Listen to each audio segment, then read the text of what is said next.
বাংলাদেশকে একটা মদিনা রাষ্ট্র হিসেবে গড়ে তুলতে হবে এবং এবং এবং এটা যদি হয় আপনি বিশ্বাস করেন যে কোন অমুসলিমের অধিকার এক জাররা পরিমাণ খর্ব করা হবে না ইনশাআল্লাহ। এটা বিশ্ব মিডিয়া আপনাদেরকে ভুল শিক্ষা দিয়েছে। বাংলাদেশের মধ্যে কিছু মানুষ এগুলো ভুল শিক্ষা দিয়েছে, কিছু প্রোপাগান্ডা ছড়ানো হয়েছে। ইসলাম মনে হয় সাম্প্রদায়িক, ইসলাম মনে হয় অমুসলিমদের অধিকার রাখে না। এটা সম্পূর্ণ ডাহা একটা মিথ্যা কথা।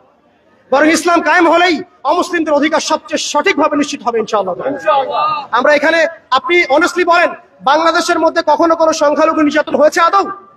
এখানে আমরা কত কথা শুনতে পারি, কিন্তু ভারতে যখন মসজিদ গুড়িয়ে দেওয়া হয়, বাবরি মসজিদ পুড়িয়ে দেওয়া হয়, এই যে ওয়াকফ বিল উত্থাপন করা হয়, তখন কিন্তু আমরা কোনো কথা বলি না। তারাবির সময় যখন মসজিদে হামলা চালানো হয়, তখন আমরা কেন সংখ্যালঘু নির্যাতনের কথা বলি না?